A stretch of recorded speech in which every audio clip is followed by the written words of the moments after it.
We're visiting this morning with Selectman Jim Gaston, who's also the warden of the Borough of Newtown, in regards to action that the Board of Selectmen took last Friday, June 8th, to effect a reduction in the budget request, which will actually bring in the next round municipal side budget at 0.14% below the current year's operating budget, and in fact below the cost of the operating budget going back to the year 2008. The next referendum is scheduled for Tuesday, June 26th. Mr. Gaston, if you wouldn't mind, just let the folks who are watching know a little bit about your thoughts about the process and the outcome, and about what you're hearing and seeing around town. Well, I think it's important to understand the process that goes through this. It's a very rigorous, and there's a lot of scrutiny that goes through the evaluation. We might start at the very beginning when the town budget gets put together. Each department head puts together its own budget, rigorously goes through that. That's then gone over with the first selectman and Bob Tate, the financial director. Again, there's cross-examination and rigorous evaluation and analysis of that portion of the budget. Then, after that procedure, the first selectman and the financial director, Bob Tate, put together the selectman's budget. Then, after the selectman's budget is put together, it is presented to the Board of Selectmen, and again, the Board of Selectmen go through this budget piece by piece, and the department heads are brought forth in public hearings, and they are basically cross-examined. The budget is scrutinized, and as a result, and then the Board of Selectmen presents that budget to the Board of Finance. The same procedure goes forward. The town's side budget is presented. Department heads are brought forth to those public meetings. Again, it's scrutinized. Department numbers are reduced. And once the Board of Finance makes its recommendation, it's then filtered for a fifth time to the Legislative Council, where again this budget is cross-examined, scrutinized. Department heads are brought in, the first selectman,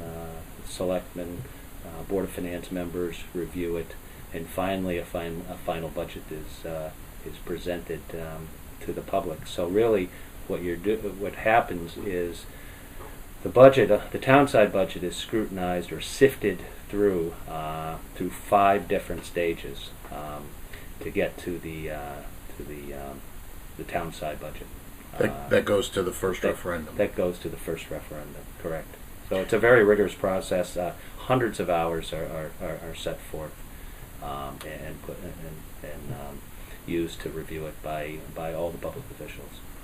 What's been unique is that after the first budget failure, and then the second subsequent budget failure, it was up to the first selectman and the finance director, with some consultation of officials, to reach the proposals. Now, at this stage, Pat Lodra had requested the entire Board of Selectmen meet to effect the cuts. What are your feelings about the latest budget that's being offered to the community, that actually not only delivers what the community has demanded, at least on the town side? It's not just a 0% increase, it's actually a slight reduction, which is going to provide the town with funds that the town was able to sustain itself on in 2008. Well, we're actually at a very critical level now. What we have to remember is, as we went through that 5-stage sifting process, from what the department heads originally believed they needed to fairly provide the services, over $1 million was cut from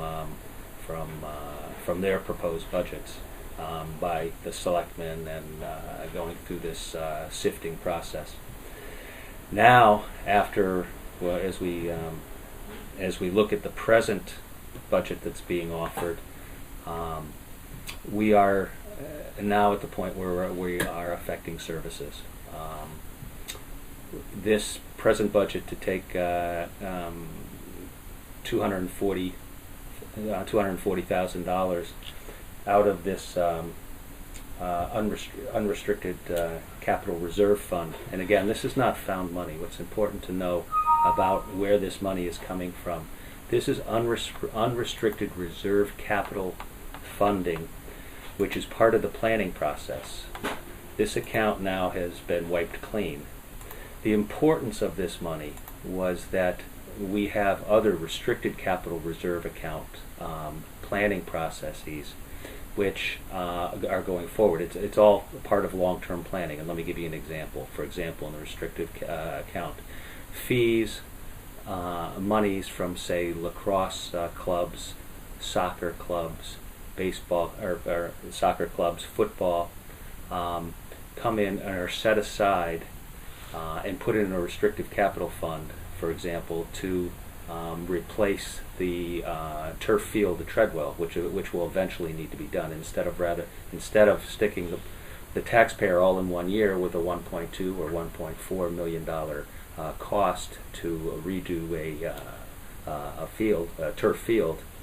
That money has been planned and has been set forth. Now, this unrestricted capital reserve fund was kept in there for purposes of, let's say you were $100,000 short after all this savings, and you're projecting out 12 years what something is going to cost. Let's say you were $50,000. Let's say you were $100,000 short. Again, it was planned for that unrestricted capital reserve fund. We won't have that now. Basically, we will be without a safety net, and that money will be going into the proposed budget for the education side. So there are consequences. I think we'll be okay. I think it's a sound budget and a sound plan. But we are at a critical stage, as I said earlier. One of the things we're going to see is one less police officer. Another thing is you're going to see less camp counselors from Park and Rec. You're going to see an hour cut at Eckler's Cove, and this savings should amount to approximately $120,000. The budget on the town side is now less than it was on the operating side, less than it was last year. It's at the equivalent to approximately the 2008 level, and it's and on the flip side, the education schools will be getting will be getting $200,000 added for their capital projects, which will free up money for them. So it's a fair compromise. I think both the schools and the town side are at a very critical stage, and it's very important that this budget pass.